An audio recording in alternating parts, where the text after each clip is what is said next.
ঘোরা আরে আল্লাহ আরে আল্লাহ সাতার মাত্তা রান্দো আর রান্দো রান্না করছি আমি আরো বেশি রান্না করো বারবার বলছি চুলা দরকার নেই আমি ঘরে ছিলাম না ডাকতে পারতো না হ্যাঁ কাজ শুরু করছো ঠান্ডা লাগছে কাজ চুলায় এই কি হয়েছে চিল্লাচ্ছিস কেন? মোর্শেদের পোলা হয়েছে বাচ্চা মাই হয়েছে এখন জিজ্ঞেস করেন কি হয়েছে আমি যখন ঘরে থাকি তখন বোর প্রতি খুব খেয়াল রাখেন আমি যখন ঘর থেকে বাইরে হয়েছে বোর প্রতি কোনো খেয়াল রাখেন না এই যে মায়ের ঠান্ডা লাগছে কাশতে হুকুর কাশতে আপনি আসবেন না দূরে আসবেন আমি তো টিভি দেখতেছিলাম টের পাই নাই।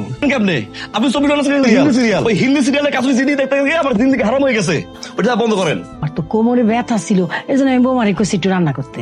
মার প্রত্যেক খালার পোলা বিয়ে দিলে কোমরে ব্যথা হয় মতিউরের পোলা বিয়ে দিয়ে নাচলেন কুদিন দিলেন না না না বাবা নাচি না একটু খালি হাতটা নাড়েছি না। তা আপনার কোমর লড়ে নাই চুপ করবো আমি কি সমস্যা? সিরিয়াল নাই ইন্ডিয়ান সিরিয়াল নাই তো আপনার সমস্যা কি? এরকম করতেছেন কেন আপনি? এরকম করতেছেন কেন? কিন্তু বেশি বাড়াবাড়ি করতেছেন ইদানিং বুঝছেন? কি হইছে চাচি? আমি এরকম একটু এরকমই অন্যরকম দেখছেন কি করতেছে? অতিরিক্ত কোনো কিছুই ভালো না। আপনি জানেন সে আমাকে হাঁস মুরগি মনে করে জানে আধা হাঁস তোমার মানুষ মনে করে না আমার সে পুতুল মনে করে আর সর্দি এগুলো হইব এটা তো খুবই স্বাভাবিক একটা ব্যাপার। আরো কমু কি করেন আপনি?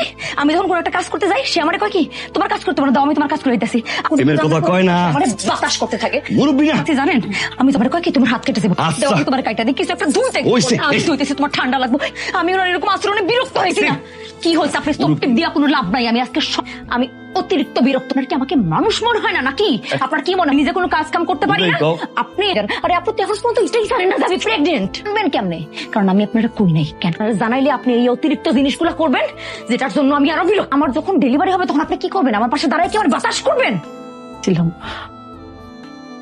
আমার জানাইতে না করছে বিয়া সাহেব কই একটু বিদায় নিতাম টাইকা দিতেন হলো না কিন্তু জেসমিন জিদ ধরছে মানে ওর মুখতেছে না বিয়াই